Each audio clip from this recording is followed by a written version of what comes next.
There are some moments in life that don't make a sound when they break you. You only realize it when the silence around you changes. And that night something changed in him, and I didn't know if he was falling apart or finally opening up.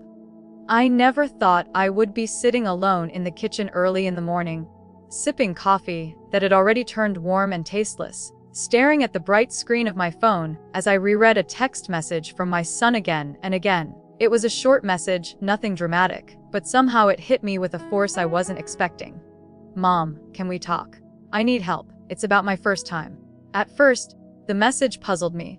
My mind ran through a dozen different things he might be talking about. His first time driving alone on the highway.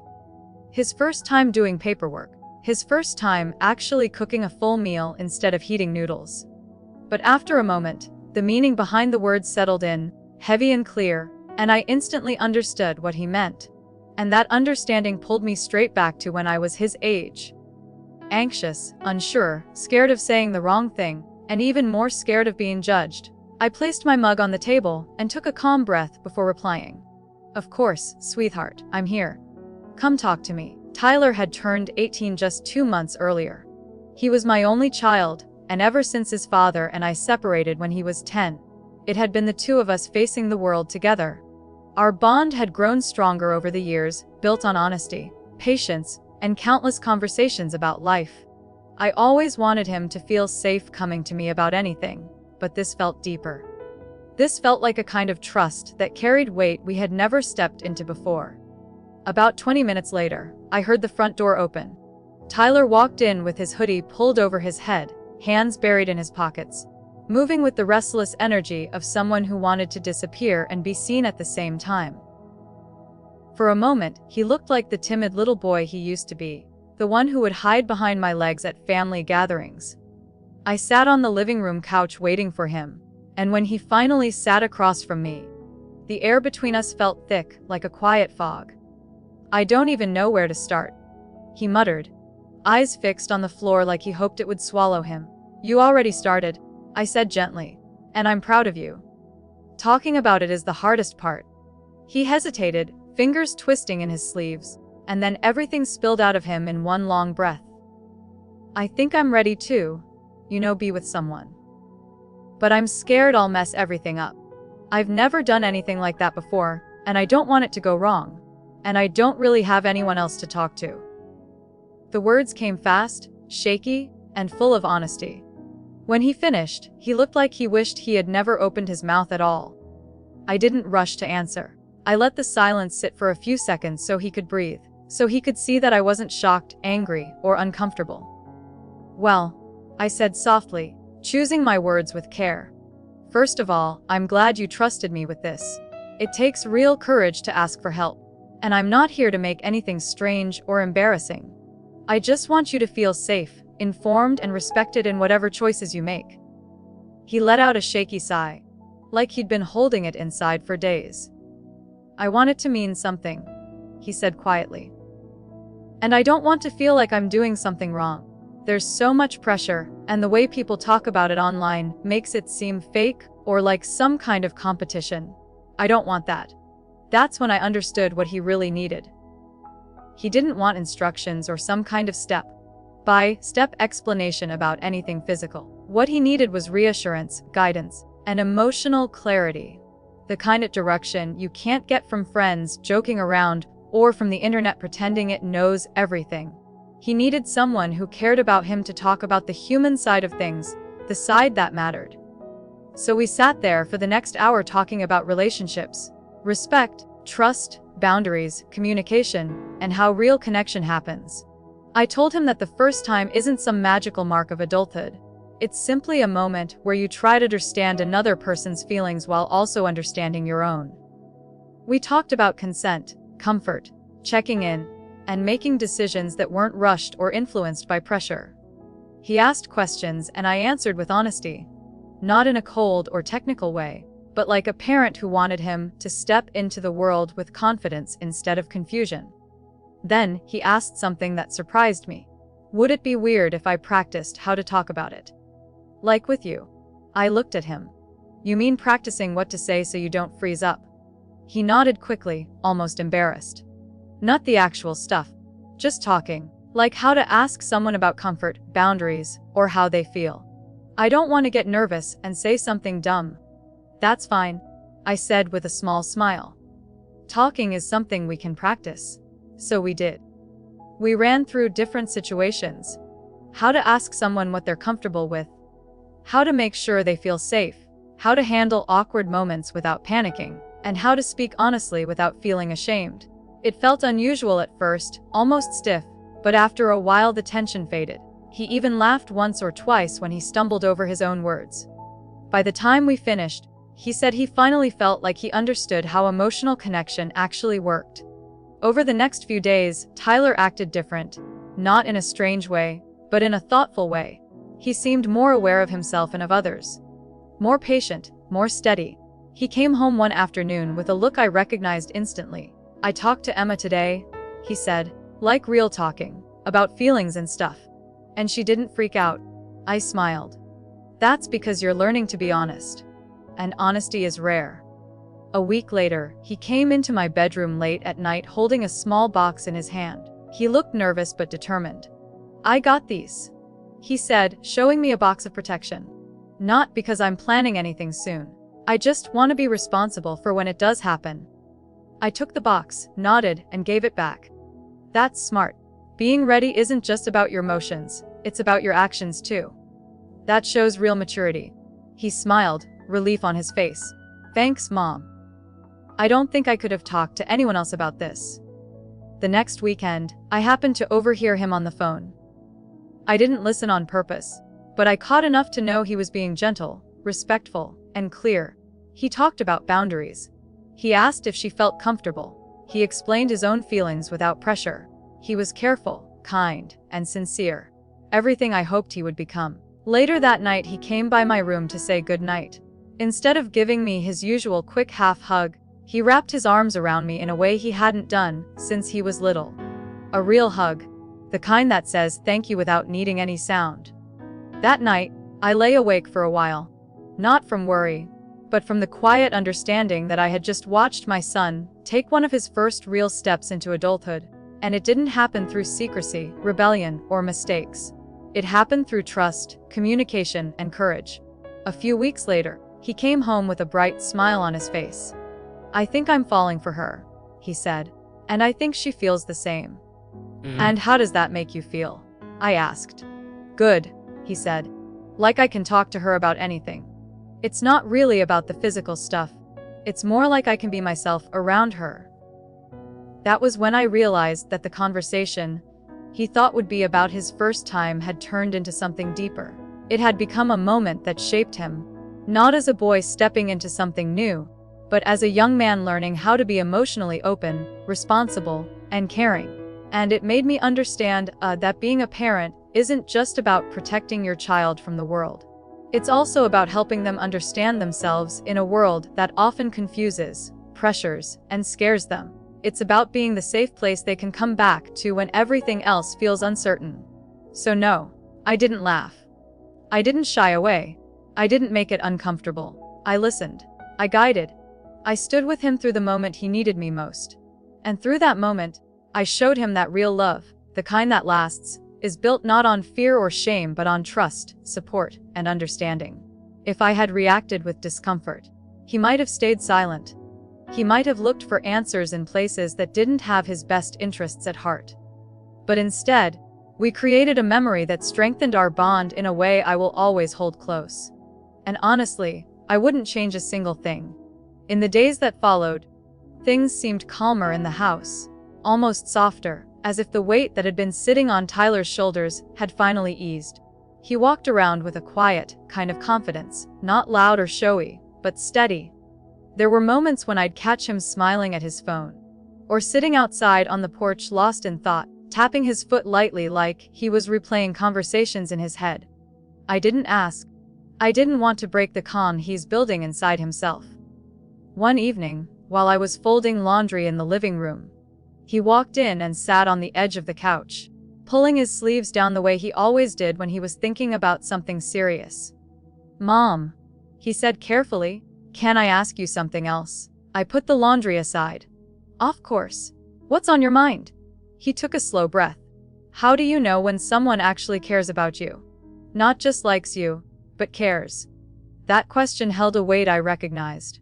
One that didn't come from fear this time, but from hope. He was searching for understanding, for clarity, maybe even for reassurance that what he was feeling wasn't one-sided. Well, I said, leaning back a little, someone who cares will listen. They won't rush you. They won't push you into things you're not comfortable with. They'll show up when you need them, even if it's inconvenient, and they'll make you feel like you can be yourself without pretending. He nodded slowly, absorbing every word. That's kind of how she makes me feel, he admitted quietly. Like I don't have to be someone else. That's important, I said, and rare. He didn't say anything for a moment. He just sat there, shoulders relaxed, eyes soft. It was like he was letting the idea settle into his chest, letting it become real. Then he whispered, almost shyly, I told her I respect her, and she said she respects me too. I smiled, not wanting to overwhelm him with how proud I felt. That's the foundation of everything. Respect makes every other part easier. For a long stretch of time, neither of us spoke. The room felt warm and settled. He eventually stood up, gave me a small, grateful smile, and went upstairs, leaving me sitting there with a quiet ache in my heart, the good kind. The kind that told me he was growing into himself. A few days later, he came home earlier than usual. I was in the kitchen chopping vegetables when he dropped his backpack on the counter. Mom, he said, sounding almost breathless, she invited me to her house on Saturday. Just to talk and spend time. Her parents will be there, but still, I'm kind of nervous. That's normal, I said with a reassuring tone. Nerves just mean you care about how it goes.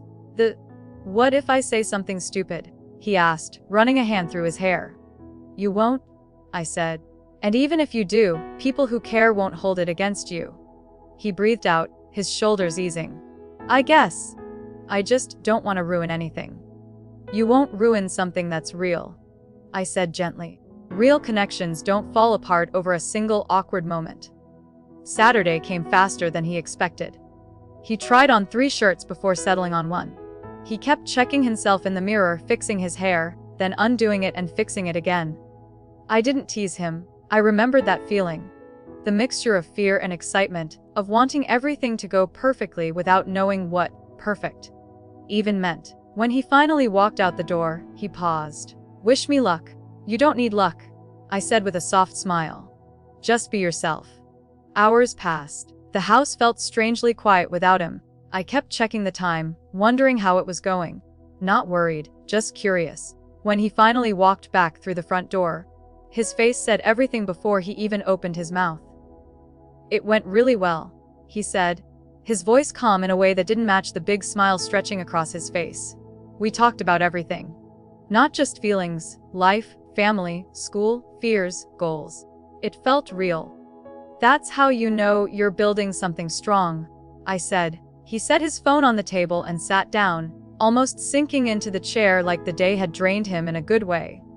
Her mom said I seem respectful. And her dad told me I carry myself well. He let out a small laugh. I've never heard that before. They saw the young man you're becoming, I said. And they liked what they saw. He grew quiet again, but not in a heavy way. More like he was full, like his thoughts were warm and still settling. Later that night, I heard a soft knock on my bedroom door. When he stepped inside, he had this look, like he wasn't sure what he was feeling, but it was big. Mom, he said slowly, thank you. For everything. Not just for talking to me that day, but for being someone I can come back to without feeling embarrassed. I felt my throat tighten, but I kept my voice steady. You never have to be embarrassed with me. Not now, not ever. He nodded, eyes glistening just a little. I know. And that means more than anything. He walked out, closing the door gently behind him. And once again, I found myself lying awake in the quiet of the night, processing the way life was shifting around us. Parenting had never been about knowing all the right answers. It had always been about showing up, even when things felt messy or complicated. And in that moment, I realized that the most important thing I had ever done wasn't protecting him from the world. It was teaching him how to face it with honesty and softness. As days turned into weeks, I kept watching him grow into someone more sure of his heart, someone who wasn't afraid to speak openly, someone who treated others with respect, because he understood what it felt like to be treated gently. And every time he walked into a room with that quiet confidence, I knew our conversations, the ones that started with hesitation and fear, had shaped something in him that would stay for life. And honestly, as I watched him step into this new part of himself, I felt nothing but gratitude for the moment he sent that simple message, "Mom, can we talk?" The next few weeks moved in a quiet rhythm that felt almost unreal. Tyler seemed lighter. Like some big weight he had been carrying for months had finally slipped off his shoulders. Every morning he walked out the door with a calmness I didn't recognize at first. It wasn't the nervous excitement he used to have, or the restless energy he had when he was unsure about himself. This was something steadier, something older. Something like peace. Some evenings he'd come home talking about Emma, not in a dramatic or loud way, but gently, like he was still trying to understand what was happening inside him. He'd tell me about conversations they had at lunch, small things they shared, things they found funny, moments where she opened up about her own worries.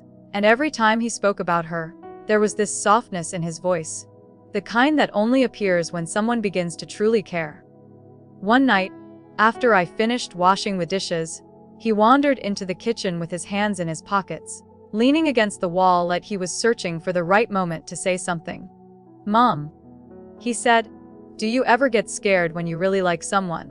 "Yes," I answered honestly. Because caring makes everything feel more real, and real things can be scary. He nodded slowly, pushing his heel against the floor. "I think that's what's happening. I care. A lot, and I don't want to hurt her. I don't want to rush anything or say something wrong."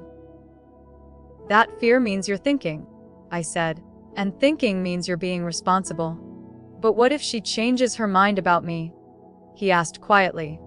"Then you respect her choice?" I said, "and you keep your heart gentle.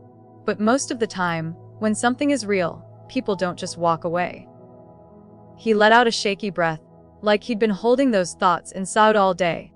Another moment passed, slow and calm, before he said, "She told me she likes how I talk to her. She said she feels safe with me." "That's because you're learning how to listen," I told him. "Listening makes people feel seen." He gave a small smile, the kind that carried both relief and wonder. A few days later he asked if she could come over to study. I agreed instantly, though I could see he didn't expect me to say yes so quickly. When Saturday arrived, he cleaned the living room 3 times. He wiped the table, vacuumed, straightened the cushions, and even lit a candle he found in the drawer. I didn't say a word, but inside I was smiling at how much effort he was putting into making her feel comfortable. When she finally arrived, she stepped inside with a nervous smile. She greeted me politely, almost shyly, and Tyler stood beside her looking proud and terrified at the same time. They sat at the dining table with their books, but half of their studying turned into quiet conversations and soft laughter. It wasn't loud or silly. It was gentle, respectful, real. At one point I walked through to get something from the counter, and I noticed the way they leaned slightly toward each other when they spoke. Not because they were trying to be romantic, but because they were genuinely listening. I saw how her shoulders relaxed when he spoke, how his voice softened when she answered. It was the kind of connection that grows slowly, like a seed that doesn't realize it's blooming. After she left, Tyler didn't say much. He just sat on the couch, staring at the door she had walked through. When I sat beside him, he took a deep breath. "I think she really trusts me," he said quietly. "I think she does," I replied. "And I trust her," he added in an even softer voice. Those words stayed in the air for a long time, settling between us like something delicate and important. As the evening went on, he seemed deep in thought. Later that night, around the time when the house had gone quiet and I assumed he was asleep, he knocked on my door again. He sat down in the chair near my bed, his hands resting on his knees.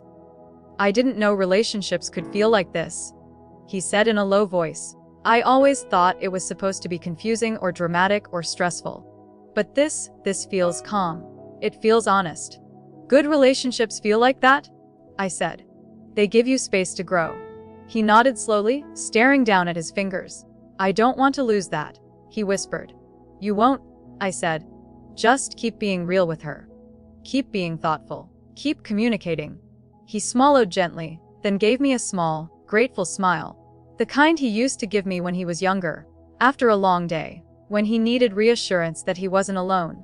As the weeks passed, their connection grew, not in fast, dramatic leaps, but in steady steps. Tyler started helping her with school projects, and she helped him with his writing assignments. They spent time in the library after school, sometimes not even talking. Just sitting side by side, comfortable in the quiet. One afternoon he came home and said, "She told me she feels like she can trust me with things she doesn't tell anyone else." He said it carefully, like the words meant something heavy and precious. "That's because you make her feel safe." I told him. People don't open up unless they feel protected. He thought about that for a long moment. I guess I never realized how much trust matters until now. And that was when I knew he was growing faster than even he realized. One evening, we sat together in the living room watching a show, but I could tell his mind was somewhere else. He kept glancing at his phone, then setting it down, then picking it up again. I finally asked. He hesitated, then nodded. "She told me she's scared sometimes. Not of me, just of getting hurt. She said she's been through things." I waited, not wanting to push him. "I told her I'd go slow," he said. "I told her she sets the pace," and she seemed relieved. Like someone finally understood. "That's what caring looks like," I said quietly. "You're not just thinking about yourself. You're thinking about her heart too." He didn't respond right away. Instead he leaned back, letting the words settle, letting the meaning sink into him. The next day, he left the house with a kind of purpose I hadn't seen before. Not nervous, not confused, but grounded. And when he came home later that evening, he walked in with a peaceful expression, like he'd made a decision he felt good about. "We talked a lot today," he told me.